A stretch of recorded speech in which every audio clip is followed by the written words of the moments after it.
Bismillahirrahmanirrahim. Assalamualaikum warahmatullahi wabarakatuh. Nahmaduhu wa nusalli wa nusallim ala sayyidina Muhammad ibn Abdillah wa ala alihi wa sahbihi wa mawala.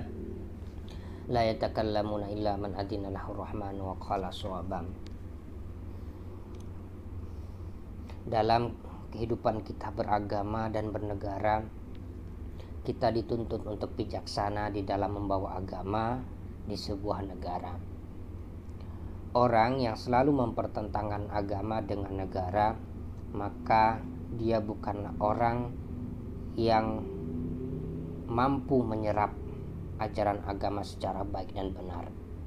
Mereka yang menabrakkan antara ajaran agama dengan sistem bernegara, dengan dasar negara, adalah mereka yang tidak mampu menggabungkan antara pemahaman agamanya dengan konsensus masyarakat di sebuah negara. Memang antara satu muslim dengan muslim lainnya memiliki tingkat penyerapan yang berbeda.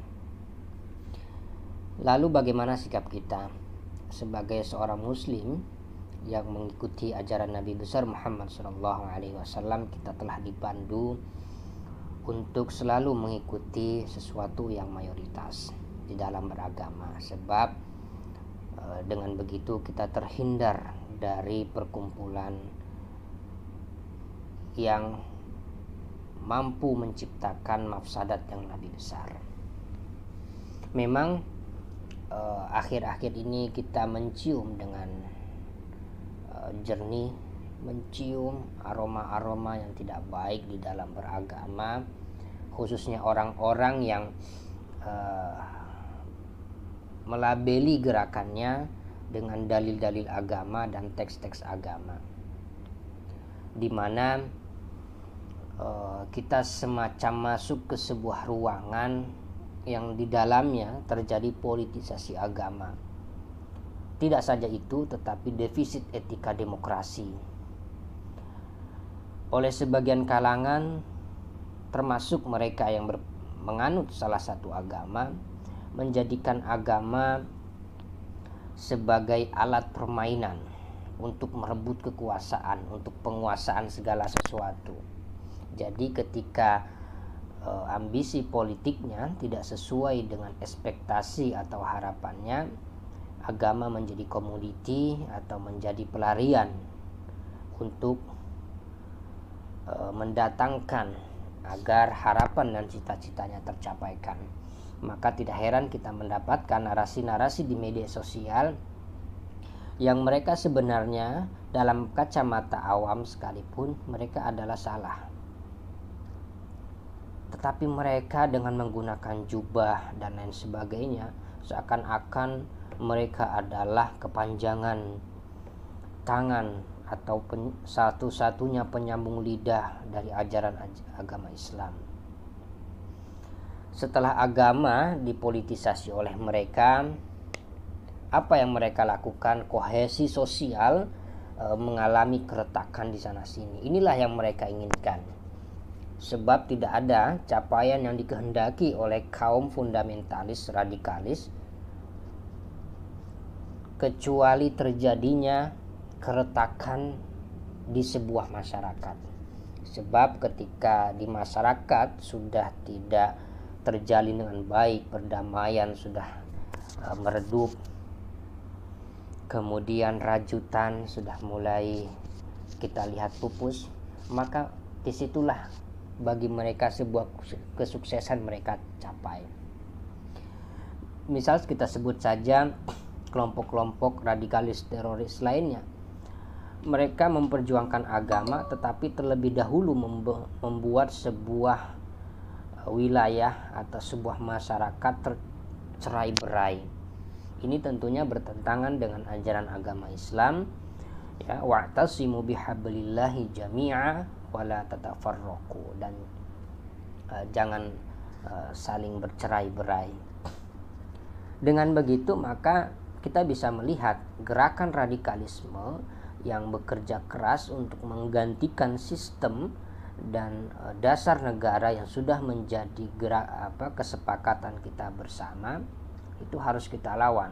Kita tidak bisa diam, karena kebebasan telah mereka pergunakan melampaui batas dan menihilkan yang kita sebut dengan etika. Jadi mereka ini sudah melampaui batas.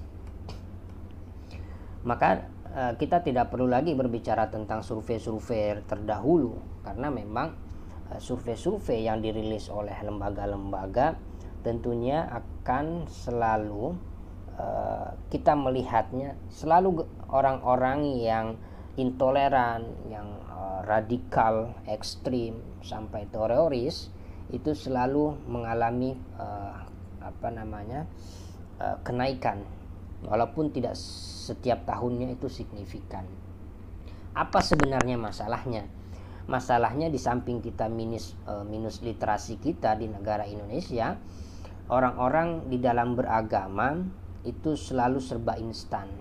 Orang kalau belajar agama itu maunya instan, maka potensi eksklusivitas di dalam berpikir itu pasti tumbuh, karena dia tidak melalui tahapan-tahapan yang begitu susah di dalam belajar sebuah agama.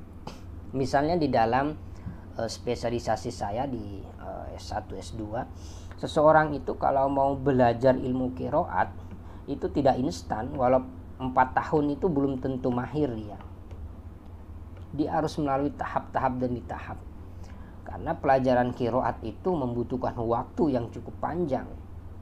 Sedangkan di luar sana ada orang yang hanya mengandalkan sebuah referensi, sebuah buku, seakan-akan dia yang paling mengerti tentang ilmu qiraat. Nah, contoh seperti ini kita bisa bandingkan dengan contoh-contoh yang lainnya. Mereka baru belajar ngaji di sebuah komunitas, baru belajar Islam 3 kali di sebuah halaqah, ya. Seakan-akan mereka ini lebih pintar daripada orang yang sudah menuliskan 30 juz Al-Quran. Karena apa? Instanisasi itu menyebabkan lahirnya pemikiran yang eksklusif, kemudian membawa dia untuk bertindak secara intoleran. Orang yang sudah masuk pada tahap intoleran, sangat kemungkinan besar dia akan berpindah pada tahap radikal.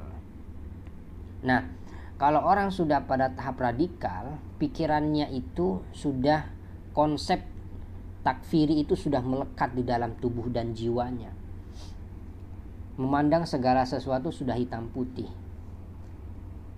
Seakan-akan dari 114 surah di dalam Al-Quran, jikalau ada satu surat yang kita tidak laksanakan dan praktekkan di dalam kehidupan kita, seakan-akan kita tidak menjalankan ajaran agama, khususnya Al-Quran, secara totalitas. Padahal pertanyaan pentingnya, siapa orang yang mampu mempraktekkan ajaran agama? Kalau kita bawa ke dalam konteks Al-Quran, siapa orang yang mampu mempraktekkan 114 surah dan 6.000-an ayat Al-Quran itu saat ini? Siapa? Maka selalu saya katakan, yang dimaksud dengan kata atau istilah kafa di dalam Al-Quran itu adalah tingkat dan kualitas serta penyerapan kita terhadap ajaran agama. Karena kita bukanlah nabi yang dipandu langsung oleh Allah Subhanahu wa taala, dan kita juga bukan 4 sahabat nabi yang melanjutkan estafet kepemimpinan negara dan agama setelah wafatnya baginda Nabi besar Muhammad SAW. Lalu dalam kondisi seperti sekarang ini, kita sudah mengetahui gerakan radikalisme, gerakan ekstremisme, gerakan terorisme, serta gerakan yang dilakukan oleh kelompok kanan dan kelompok kiri sedang menguat. Masihkah kita harus diam? Masihkah kita menjadi masyarakat yang tidak peduli dan mengambil sikap diam? Ingat sahabat-sahabat semua, ada salah satu potongan kalimat yang mungkin ini bisa memberikan pencerahan kepada sahabat-sahabat yang memiliki kemampuan tapi diam. Al-musibatu laisat fi dzulmil asyrari bal fi sumtil akhyari. Musibah bukan semata karena kezoliman orang-orang yang buruk, tetapi karena diamnya orang-orang yang baik. Apakah sahabat-sahabat jelas? Masihkah mau diam terhadap gerakan intoleransi, gerakan radikal ekstremis, dan gerakan yang dilakukan oleh kaum teroris, baik yang bersifat tindakan maupun narasi-narasi yang selalu digelontorkan mereka di semua platform media sosial mereka? Masihkah kita belum sadar di mana sejarah menunjukkan bahwa gerakan fundamentalis baik secara militer, politik maupun media sosial adalah sesuatu yang perlu kita tangani secara bersama-sama. Mari kita bergotong royong. Jadi jangan melemparkan sebuah masalah kepada orang lain dan kita seakan-akan mengatakan saya tidak punya energi untuk membahas persoalan radikalisme, ekstremisme, dan terorisme. Pertanyaan saya kepada sahabat-sahabat semua, bagaimana mungkin Anda bisa tenang hidup, Anda bisa bekerja dengan nyaman kalau gerakan ini terus merongrong dan menggerogoti di sekitar kita? Ingat bahwa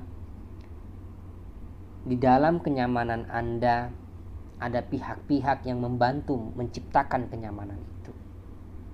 Oleh sebab itu, bantulah mereka dengan cara apapun agar mampu menyisir satu persatu gerakan radikalis, teroris, ekstremis, atau apapun istilahnya, yang itu akan menghilangkan stabilitas, akan menghilangkan kenyamanan kita.